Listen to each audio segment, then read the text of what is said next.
Hello मेरे प्यारे बच्चों, स्वागत है आपका आपके चैनल SRS लर्निंग में। बेटा ये हमारी विज्ञान की 8th क्लास की बेटा वर्कशीट है, जिसको हम कार्यपत्रक बोलते हैं। उसकी जो संख्या है बेटा वो है 28 और जो हमारी तिथि है वो है 27 जनवरी 2021।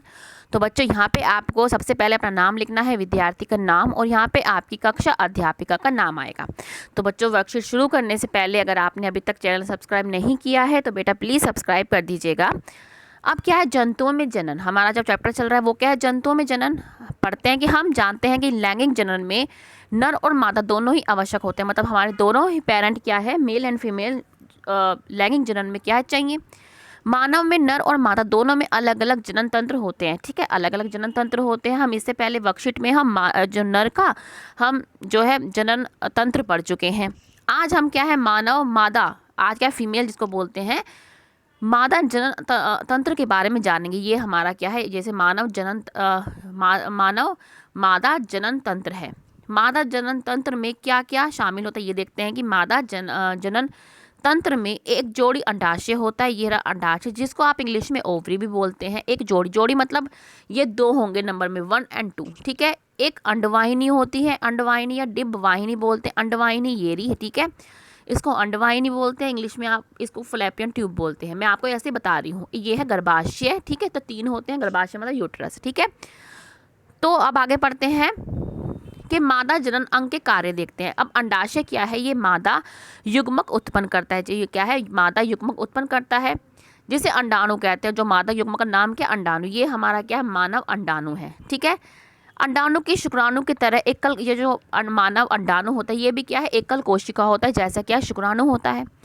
स्त्रियों में प्रति माह दोनों अंडाशय में से किसी एक अंडाशय में एक अंडाणु विकसित होता है जो अंडवाहिनी में जाता है। ठीक है, जो हर महीने क्या होता है, यहाँ पे एक जो है अंडाशय में क्या अंडाणु विकसित होता है, और कोई सी भी अंडाशय में से कोई सी भी एक क्या है अंडवाहिनी में रिलीज होता मतलब निकलता है वहाँ पे। ठीक है,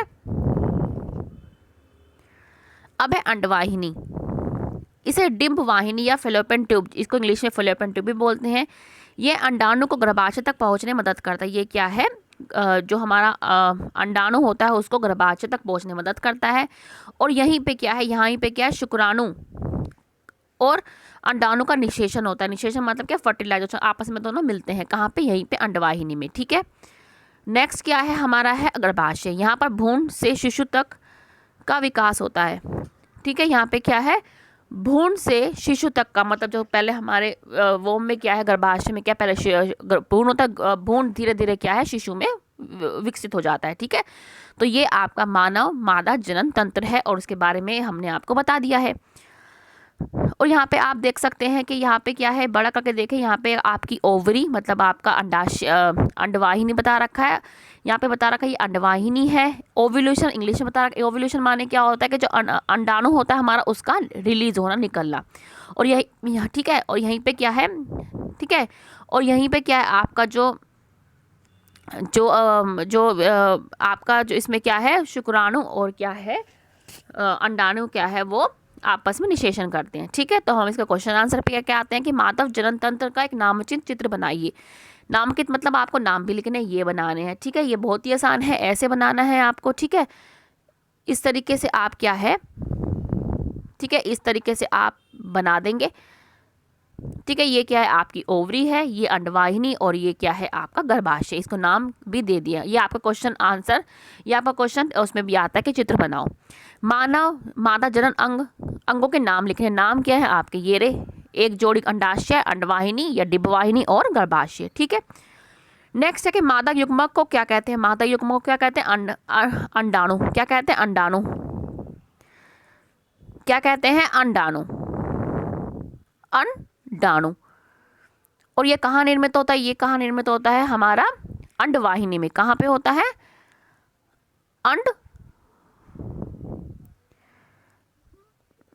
अंडवाहिनी। अंडवाहिनी मतलब जिसको ओवरी भी इंग्लिश में बोलते हैं। ठीक है, ये रही आपकी ओवरी। ठीक है, स्पेलिंग समझ में ना आए तो बेटा यहाँ से देख लेना। सॉरी, अंडवाहिनी आएगा बच्चों, अंडवाहिनी ने अंडाशय आएगा यहाँ पे। ठीक है, अंडाशय, अंडाशय। ठीक है, वो थोड़ा सा कंफ्यूजन हो गया था। ठीक है, अंडाशय, इसको सही कर लेना। अब शिशु का विकास माता जनन तंत्र के किस भाग में होता है, किस भाग में होता है, गर्भाशय में। कहाँ होता है, गर्भाशय। ये आप यहाँ से देख के लिख लेना, कहाँ पे होता है, गर्भाशय में, ठीक है। इसके बाद हमारा क्वेश्चन है सही और गलत, कि अंडाणु एकल कोशिका नहीं है। ये बिल्कुल गलत है, क्योंकि हमने पढ़ा है अभी जो अंडाणु है वो क्या है, शुक्राणु की तरह एकल कोशिका है। मानव का अंडाणु बहुत बड़ा होता है, सही है, क्योंकि बड़ा होता है ये। स्त्रियों में प्रति माह दोनों अंडाशय में से किसी एक अंडाशय में विकसित अंडाणु अंडवाहिनी में जाता है, बिल्कुल सही, ठीक है, ये सही है। और बच्चे आप प्लीज़ ये वाला जो मैंने आपको बताया था वो ये सही कर लेना, कहाँ पे होता है, अंडाशय में, ठीक है। कहाँ पे, अंडाशय में, वो हिंदी और इंग्लिश में होकर भी अंडाशय में, ठीक है। तो बच्चों ये आपकी आज की वर्कशीट है। मुझे उम्मीद है कि आपको अच्छी लगे, समझ में आए तो लाइक का बटन जरूर दबाइएगा। साथ में जिन बच्चों ने अभी तक सब्सक्राइब नहीं किया है चैनल को तो प्लीज़ सब्सक्राइब कीजिएगा, ठीक है। मिलते हैं आगे की वर्कशीट के साथ, और आपकी इंग्लिश की वर्कशीट भी अपलोड हो चुकी है, वो भी प्लीज़ देख लेना।